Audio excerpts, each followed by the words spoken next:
गिबियावनो फुंबिलिनि गाहाम हामलायथि आङो बयनिसिमबो जासिहरबाय। दा दिनै क'क्राझार जिल्ला दुलाराय बर' फरायसा आफादनि 52थि थान्दै जख'न्थाइ, बे थान्दै जख'न्थाइखौ जोङो क'क्राझार जिल्लानिनो सिङाव थानाय कुसुगाव आन्सलिक एबसुनि नैबे जलेश्वरी हाइ स्कुलनि गेवलां गेलेग्रा फोथाराव 12, 13 आरो 14 सानथामनि मेहेरगोनां हाबाफारिनि गेजेरजों जोङो दिनै बानजाय आफादनि हेफाजाबजों बे हाबाफारिखौ दिनै खुंफुंदों आरो दिनै नैथि साननि दिनै सेथि हाबाफारि गोथार फिरफिला बिरहोनाय आरो मुंख्लं खाम्फायाव बिबार बावनाय, बड'फा उपेन्द्रनाथ ब्रह्मनि मुसुखायाव बिबार बावनाय बे हाबाफारिया दिनै जोङो माने फुंबिलिनि हाबाफारि हिसाबै जोङो बेखौ खालामखांबाय। दा बे हिसाबै नोंथांमोननि चेनेलनि गेजेरजों आङो बेखौनो फोरमायनो सानदों जे दुलाराय बर' फरायसा आफादनि जिखिनि गोथार फिरफिला, बे फिरफिलानि सिङाव थानानैनो जों अराय समायखिरा लायो।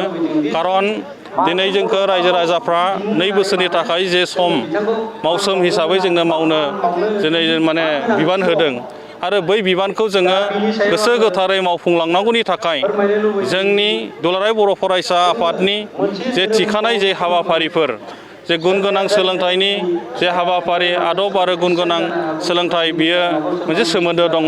बड'फा गोजोरथायारि सोलायनाय मावथांखि आरो बेनि अनगायै जोंनि दिनै जे लाइमोनफोरखौ दिनै जोङो मोजां मोनसे लामाजों लांनांगौनि थाखाय बा मोजां मोनसे सोलोंथाइ होनांगौनि थाखाय दिनै गोबां हाबाफारिखौ लानानै जों बेवहाय अनसायनाय जादों। आरो गाबोन जोङो फुंबिलि सम जानाय लोगो लोगो जोंनि लाइमोनफोरखौ लानानै जोंनि लाइमोनफोरखौ सांग्रांथि खालामनांगौनि थाखाय ड्राग्स जौ जुवानि हेंथायै जोङो बेवहाय रेलि खालामनाय जागोन। कारना जाबाय जोंनि बर' हारिनि गेजेराव माने माखासे फरायसाफोरा दिनै ड्राग्स सोबनानै जौ लोंनानै जोंनि फरायनांगौनि समाव आरो न'खर दानांगौनि थाखाय जे गावनि जिउखौ दालांनांगौनि थाखाय जे सोलोंथाइ लानांगौ, बैनिफ्राय गोबां दिनै नस्थ' जानाय जों बेखौ नुनो मोननाय जादों।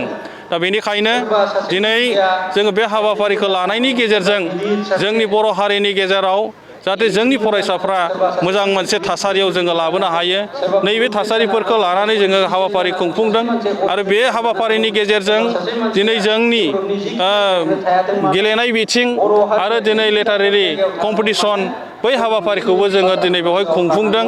आरो दिनै गेलेनाय बिथिं जोंनि लाइमोनफ्रा गोबां जौगागासिनो दङ आरो बेखौ साबसिनै खालामनांगौनि थाखाय दिनै दुलाराय बर' फरायसा आफादनि थांखि बायदियै बड'फा गोजोरथायारि सोलायनाय मावथांखिनि सिङाव दिनै जोलुर माने बादायलायनाय जों बेखौ थांनाय समफ्राव 13 बोसोर बैसोनि सिंनि जोङो खुंबोदों। आरो दिनैनि थान्दै जख'न्थायाव जोङो बेखौनो दिनै भलिबल आरो काबादि बे हाबाफारिखौबो जोङो लानाय जादों। फारसेथिं दिनै हारिमु बिथिं जौगाहोनांगौनि थाखाय जोंनि हारिमु आयदाखौ लानानै जोंनि दिनै बादायलायनाय बे हाबाफारिया दिनै बेलासि 1 रिंगा जानाय लोगो लोगो जोङो बे हाबाफारिखौ दिनै खुंफुंगोन। दा बेनिखायनो आङो नोंथांमोननि चेनेलनि गेजेरजों आङो आसा खालामदों फोरमायहरनो थाखाय जे जोंनि बर' हारिनि गेजेराव नैबे सानथामनि हाबाफारिनि गेजेरजों जे जोङो दिनै खुंफुंगासिनो दङ, बे हाबाफारिनि गेजेरजों बर' हारिनि गेजेराव मोनसे मोजां खामानि मावनो हानाय बायदि जोङो बै गासैबो थांखिफोरखौ लानानै दिनै आवगायलांनो सानदों। खारना जाबाय दिनैहाय जोंहा गोब्राब थांखिफोर लानो गोनांबो दङ जानो हागौ आरो बेखौ लानानै जोङो थांखि लानो थांगासिनो दङ। दिनै बिटिआर सुक्ति जाबाय आरो बे सुक्तिनि दफाफोरखौ मावफुंगासिनो दङ, नाथाय एसे लासै खारनाय बेबादि जों नुनाय जादों। दा बेनिखायनो दिनै डेलिगेट सेसननि गेजेरजों जों बे बाथ्राफोरखौबो सावरायगोन। 2024नि गेजेराव जोंनि बिटिआरनि दफाफ्रा जाफुंसार जायाब्ला जोङो 24नि उनाव माबा मोनसे जोंनि दुलाराय बर' फरायसा आफादा थांखि लानानै खामानि मावलांनो हानाय बायदियै जोङो बेखौ डिसिसन लानो गोनां दं, बे आङो साननाय फैदों। दा बेनिखायनो दिनै जोङो डेलिगेट सेसननि गेजेरजों गोबां बाथ्राफोरखौ जोङो सावरायगोन। दा बेनिखायनो नोंथांमोननि गोबां मदद नांगोन आरो दिनै नोंथांमोननि मददजों जोङो बे बाथ्राखौनो बुंनो लुबैदों। दिनै बर' हारिनि गेजेराव सानैसो खाबु फलान मानसिफ्रा दिनै दुलाराय बर' फरायसा आफादनि आफादगिरि मानगोनां दिपेन बर' बिथांखौ दिनै गोबां गाज्रि रावजों सोंखारिबाय थानाय नुदों। दा बेखायनो आङो बिथांमोनखौ बुंनो सानदों जे दुलाराय बर' फरायसा आफादा दिनै 56 बोसोर बैसोआव आगान होबाय। क'क्राझार जिल्ला एबसु हिसाबै 55 बोसोर बैसोआव आगान होबाय। दा बे गोलाव समाव दिनै बर' हारिनि थांनाय थैनायखौ लानानै दुलाराय बर' फरायसा आफादा गोब्राब नाजानायनि गेजेरजों दिनै BC BTC आरो BTR बे मोनथाम माने थांखिफोरखौ लानानै दिनै गोबां जोंनि सानसुमैफोर गोबां जोंनि गुबुन आफादफोरनि नाजानायनि गेजेरजों दिनै जों बे खोलोबाव दिनै सौफैनो हादों।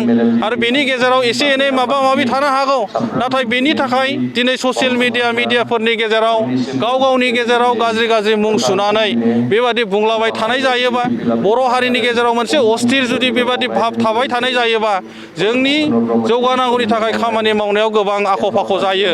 दा बेनिखायनो दुलाराय बर' फरायसा आफादखौ माबा मोनसे बुंनांगौ दङबा दिनै जोंनि गेजेराव बे बाथ्राफोरखौ एसे सावरायलायनायनि गेजेरजों दुलाराय बर' फरायसा आफादखौ माबा मोनसे बुंनांगौ दङबा सावरायलायनायनि गेजेरजों बे बाथ्राफोरखौ बुंनो हायो।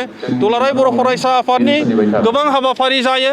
बे हाबाफारियावबो बिथांमोना बाहागो लानानै बाथ्रा बुंनो थाखाय खाबु मोनो। दुलाराय बर' फरायसा आफादा जेब्लायबो खुला। दा बेनि थाखाय बहाबा थानानै बबेबा जायगायाव थानानै ससियेल मिडियानि गेजेरजों दुलाराय बर' फरायसा आफादनि खामानि मावनायखौ सोंखारिबाय थायोबा बियो बारा मोजां जानाय नङा।